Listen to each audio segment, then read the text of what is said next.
Puji Tuhan, haleluya. Selamat pagi Bapak Ibu Saudara. Salam sejahtera buat kita semua, puji Tuhan.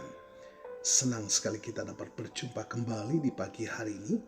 Setelah sepanjang malam kita boleh menikmati pemeliharaan Tuhan dalam peristirahatan kita. Dan kembali pagi ini kita dibangunkan dengan tubuh yang sehat walafiat. Amin. Terpujilah nama Tuhan. Walaupun mungkin ada di antara kita yang sedang menjalani perawatan kesehatan, baik di rumah ataupun di hospital, tetapi yakinlah kasih dan kuasanya yang tidak pernah berubah sedang memulihkan, menyembuhkan saudara. Amin. Dalam nama Tuhan Yesus. Puji Tuhan.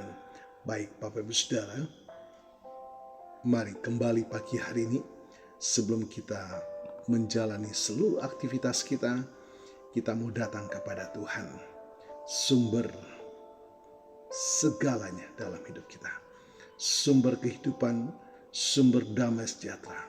Firman Tuhan berkata, Injil adalah kekuatan Allah yang menyelamatkan setiap orang percaya. Itulah sebabnya kita sangat membutuhkan tuntunan Tuhan melalui firman-Nya. Puji Tuhan. Mari Bapak Ibu Saudara, saya akan bacakan di dalam Ibrani pasal 13 ayat yang ke-7. Firman Tuhan berkata demikian. Ingatlah akan pemimpin-pemimpin kamu yang telah menyampaikan firman Allah kepadamu. Perhatikanlah akhir hidup mereka dan contohlah iman mereka.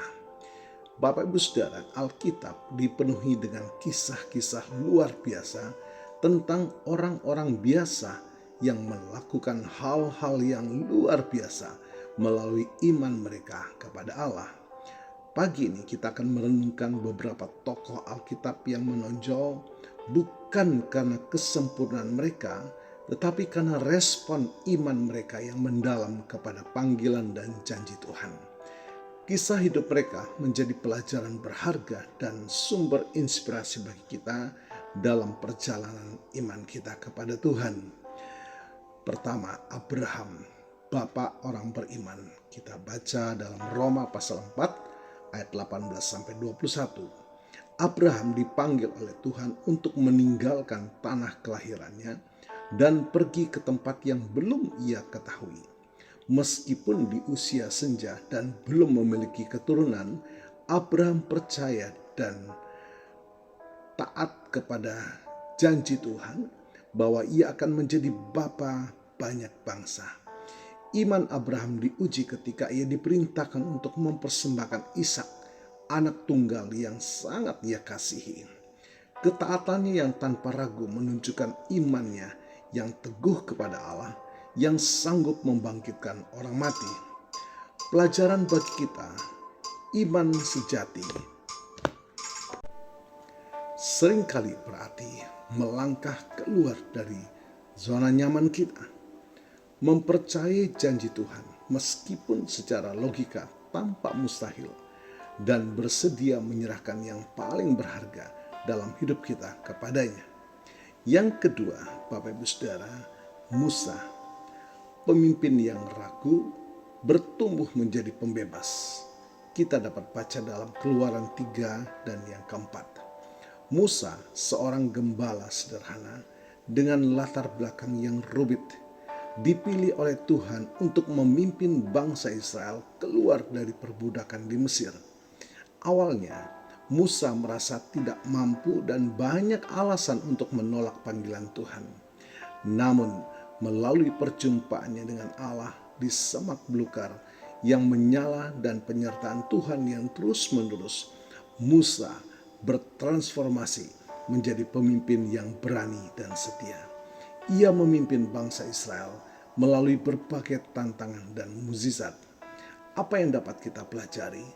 Tuhan seringkali memilih orang-orang yang merasa tidak layak atau tidak mampu. Keraguan kita tidak membatasi kuasa Tuhan jika kita bersedia taat dan mengandalkannya. Yang ketiga, Bapak Ibu Saudara, Daud, gembala, prajurit, dan raja yang hatinya menyentuh hati Allah.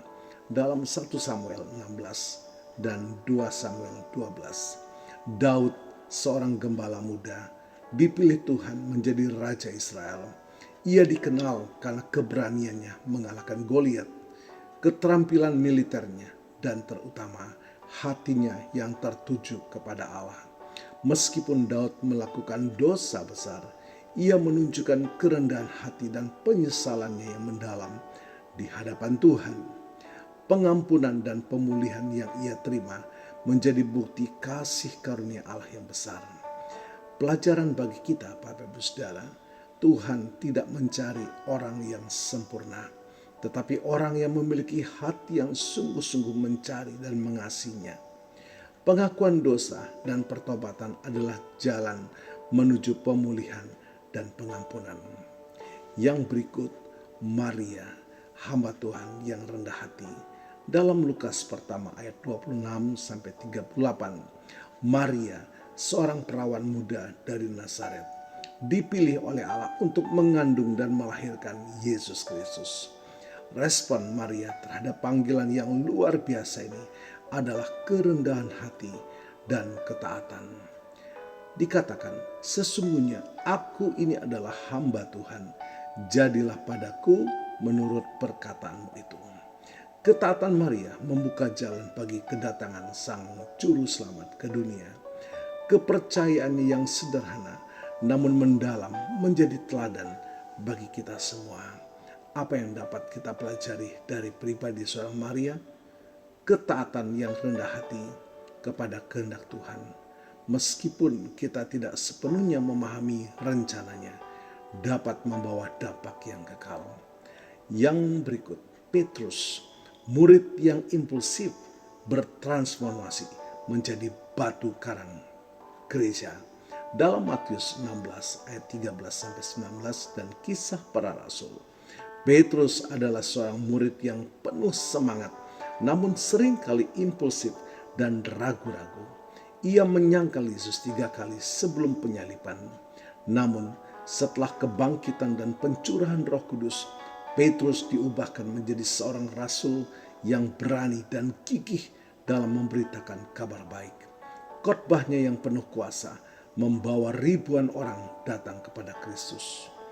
Pelajaran bagi kita, Bapak Ibu Saudara, kegagalan tidak harus menjadi akhir dari segalanya. Dengan kasih karunia dan pengampunan Tuhan, kita dapat bertumbuh dan menjadi alat yang kuat di dalam tangannya. Puji Tuhan. Bapak Ibu Saudara, kisah hidup para tokoh Alkitab ini mengingatkan kita bahwa Tuhan bekerja melalui orang-orang biasa dengan iman yang luar biasa. Mereka bukan orang-orang yang sempurna, tetapi mereka adalah orang-orang yang memilih untuk percaya dan taat kepada Allah dalam segala keadaan. Mari kita belajar dari jejak iman mereka. Mari kita meneladani keberanian Abraham, ketaatan Musa, hati Daud yang mencari Tuhan, kerendahan hati Maria, dan transformasi Petrus. Kiranya Roh Kudus memampukan kita untuk menjadi raksasa-raksasa rohani di zaman kita, membawa dampak bagi kerajaan Allah melalui iman kita yang teguh. Puji Tuhan. Tuhan Yesus memberkati.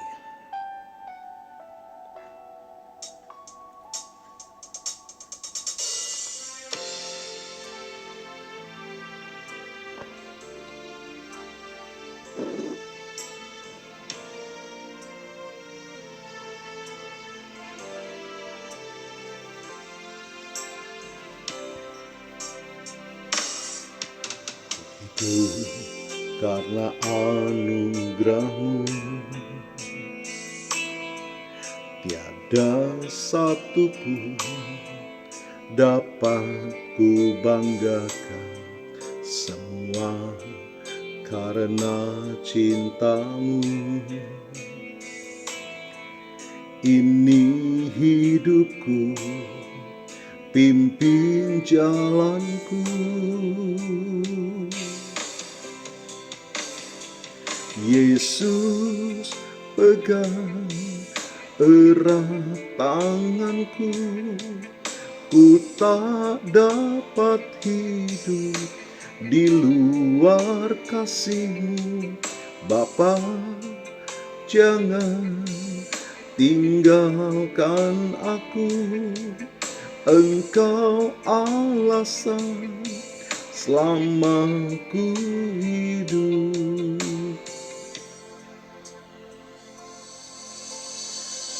Bapa, terima kasih buat firman pagi hari ini.